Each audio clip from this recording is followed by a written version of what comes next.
Welcome to this deep dive, where we cut through the noise of market releases and analyze what actually drove the movement in the most recent earnings reports. Today, we are focused squarely on Viant Technology, that's ticker DSP, following their Q3 2025 earnings, which dropped after the close on November 10th. And what a drop it was. You really have to start with the context here. Okay. So as of late November, the stock's hovering around, $10.60. But that is not the story. Not all. The story is the morning after that call. The stock closed the day up nearly 20%. On massive volume. On 11 times its normal volume. Yeah. When you see institutional money move like that, we're talking almost 1 million shares traded versus an average of, 89,000? Tells you something big happened.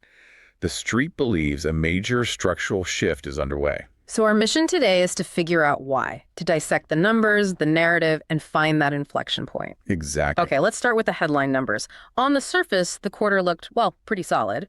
Revenue came in at $85.6 million, which was up 7% year over year. And that was basically in line with what everyone was expecting. And that's where the nuance immediately starts. Because you look at profitability, the GAAP diluted earnings per share was 6 cents.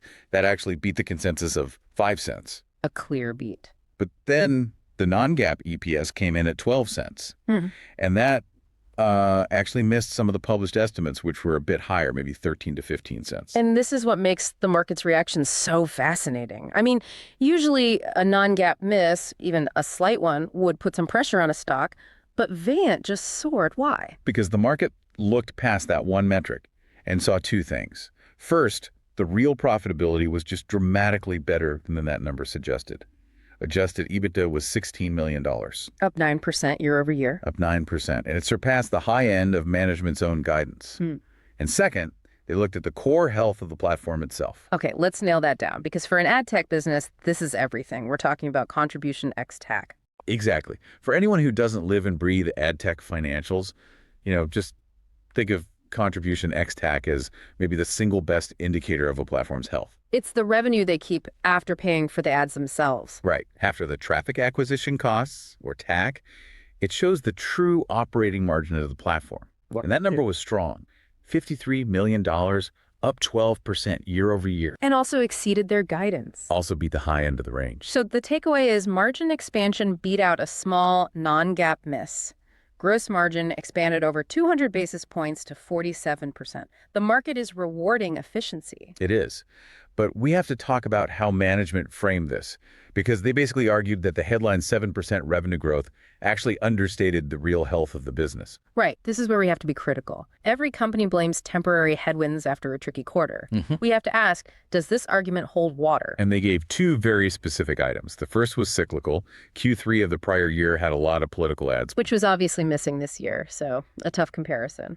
A very tough comp. The second item was, completely out of their hands. They lost a big seasonal advertiser because that company got acquired. So that client just turned off the platform because of an M&A deal. Exactly.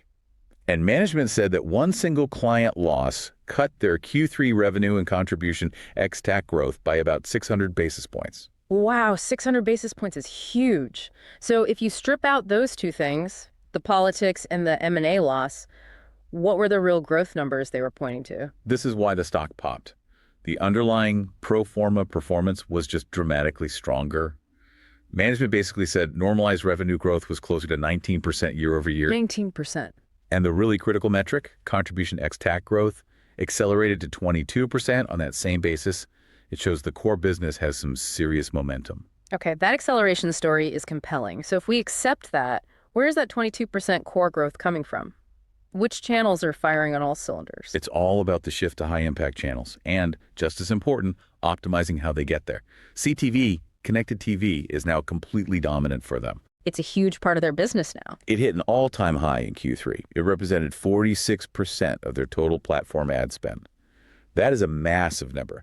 It signals they are winning the big budgets in the fastest-growing part of digital. And winning the budgets is one thing, but keeping the margins high while you do it, that's the real trick. And that's the efficiency story. They reported that about half of all their CTV ad dollars are now running through their high-margin direct access program. This is their own supply path optimization. It is. They're cutting out the middlemen. It maximizes their own profitability while, delivering better performance for the advertiser. It's a win-win. And that operational leverage shows up elsewhere, too. Oh, absolutely. Management made a point to highlight this. Contribution ex-TAC per employee is up over 7% year over year.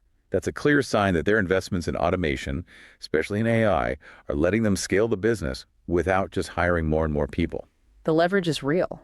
And to put their money where their mouth is, they've bought back 4.8 million shares for almost $60 million since May. Management clearly thinks the stock is undervalued. Okay, so that brings us to the strategic moat. If efficiency is the short-term win, the long-term story is all about what separates them from the pack. That's AI and identity. They're really pushing this narrative of being the autonomous advertising platform for the open internet. This is the core of the bull thesis. They're not just selling ads anymore. They're selling automated business outcomes. They have this 4-phase roadmap for Viant AI, and 3 of those phases are now fully live. AI bidding, AI planning, and AI measurement. That's right. Let's talk about execution. AI bidding now automates something like 85% of their ad spend. What does that do for the growth engine? It means the platform is getting smarter, exponentially faster. The contribution ex-TAC that's generated from that AI bidding, it more than doubled year over year. And it's been accelerating for 4 straight quarters now. Right. The machine is learning, and the cost structure is improving because of it. But the piece that seems really forward-looking is the AI planning. That's moving beyond just automation into actual strategy. And the sophistication here is just fascinating. This tool can take a simple business prompt like, sell more of our new running shoes, and it turns it into a full SKU-level omni-channel media plan in seconds. So for a huge retailer with thousands of products. Exactly. Imagine that. The AI can instantly build a custom campaign for every single shoe on their website, all tailored to a specific audience and channel. It cuts media planning from weeks down to literally seconds. It really is a do-it-for-me solution. So what's the final piece of the puzzle? The last phase. That's AI decisioning. And that's slated to launch by the end of 2025. This is the full self-driving mode. Okay. It connects all the pieces. It adds dynamic, real-time budget reallocation. Management said very openly this will let them compete head-to-head with things like Google's PMX and Meta's Advantage Plus. But with a critical difference, right? Viant is on the open internet, not inside a walled garden. Precisely. While Google and Meta are focused on, demand capture channels like search and social, Viants AI will be focused on incremental lift channels like CTV. They can be objective in a way a walled garden just can't. So AI is the engine. But the fuel for that engine, especially with cookies going away, is identity. Correct. Identity is everything. Viant believes their stack is a huge structural advantage. They have 2 main identifiers, and the coverage numbers are, well, they're kind of staggering. First is their household ID. Right. They claim this covers about 95% of U.S. households and 80% of biddable inventory. Why is that so important? Because addressability is the whole game. Management pointed out that most competing IDs in the market only have about 20% coverage. So if Viant really has a 4-fold advantage in reach, that gives their AI a much, much richer data set to work with. It's a massive edge. And for CTV, it's not just about the household, it's about the content itself. Which is where Irisid comes in. Yeah. It's their content identifier. It's built to understand what's actually happening inside the video stream. And that's growing fast. The penetration has more than tripled in just 1 year. And the proof is in the numbers. Revenue tied to Irisid more than doubled just from Q2 to Q3. So give us a real-world example. What does scene-level targeting actually mean for a brand? Okay, think about their new integration with Tubi. Using Irisid, they can do this scene-level targeting. So instead of just targeting someone watching, say, a sitcom, right, you can match a brand like tied to the specific 3-second scene where a character spills wine on their shirt. Wow. And the results are just phenomenal. Advertisers using it are seeing a 48% increase in conversion rates versus the control groups. That data edge is a flywheel that is really, really hard for competitors to replicate. Okay, let's pivot from the tech to the commercial side. Because the tech is great, but the market needs to see validation. And they landed a huge one. They absolutely did. The multi-year partnership they announced with Molson Coors is a complete game changer. It starts in 2026. And this isn't some small pilot program. No. This designates Viant as the primary advertising platform for their entire U.S. programmatic spend.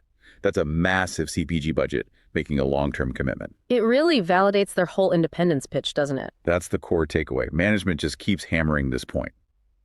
They are an independent, objective partner because They don't own any publisher content. No conflict of interest. Right. No incentive to push spend to their own stuff like Google with YouTube or Amazon with Prime Video. Viant's pitch is simple. We work only for your ROAS, your return on ad spend. And the Molson Coors win says big brands are buying it. And the final piece of confirmation is the Q4 guidance. It seems to really cement this high-margin story. The outlook is extremely strong. I mean, Q4 revenue is guided between about $101 and $104 million, but the profitability guidance is the real headline. The adjusted EBITDA. Adjusted EBITDA is guided to between $22.5 and $23.5 million. If you do the math on that, it implies a huge margin expansion to around 37% on contribution ex-TAC. That's more than a 500 basis point jump year over year. And if we look at that Q4 guidance through the same lens as Q3 and strip out the political headwinds, it shows the acceleration continues. Excluding politics, the guide implies roughly 20% revenue growth and 21% contribution to ex-TAC growth. So the underlying momentum is actually getting stronger. So what does this all mean for 2026? It sounds like a perfect setup. The catalysts are all lining up. The political headwind vanishes in Q1, so the comparisons get much easier. The Molson Coors spend starts ramping up in Q2, and the launch of AI decisioning should just keep driving that operating leverage and pushing EBITDA margins even higher. Okay, that brings us to our segment. This is not financial advice. This is where we take the themes from the call and distill them into an outrageous but plausible trade idea purely for your intellectual consideration. And the whole thesis here is about a multiple re-rating. It's driven by that margin expansion. Right. Viant is shifting from being seen as, a volatile, low-margin ad tech company to a high-margin AI-powered software platform. And that Q4 guide, pointing to a durable 37% margin. That's the proof. But the market hasn't fully priced that in yet. Not at all. The stock is still way below the analyst targets of $17 to $19. So what's the trade? How do you capitalize on that conviction? The trade idea is a long-dated call spread. Okay, break that down. It's a way to bet on that valuation jump over the next year, but you reduce your upfront cost. You buy an out-of-the-money call option, say the $12 strike, and at the same time you sell a further out-of-the-money call, maybe at $17 or $18. And the logic? The logic is you're betting the stock hits that analyst consensus target of $17+ within 12 months. The conviction comes from the AI decisioning launch, proving the platform's scalability, pushing margins even higher than 37%, and forcing the market to re-rate the stock from ad tech to high-quality software. Plausible. Definitely plausible, given the acceleration in the guidance. Okay, let's wrap this up. Viant showed strong underlying growth, validated its model with that huge Molson Coors win, and is just about to complete its autonomous AI platform. What really stands out to me is just the competitive positioning going into 2026. You're in a world that's dominated by these conflicted walled gardens. Viant is making a really powerful bet that advertisers want, that they need a truly objective, independent platform. One backed by superior data. One backed by superior identity, like that 95% household ID coverage and the 48% conversion list they're seeing from Irisid. They believe that's what's going to drive their outperformance for quarters to come. Something for you to mull over as you do your own research. Thank you for joining us for this deep dive into Viant Technology's Q3 2025 results. And remember, all information discussed here is strictly for informational purposes. It is never financial advice. Always conduct your own due diligence before making any investment decisions. We'll catch you on the next one.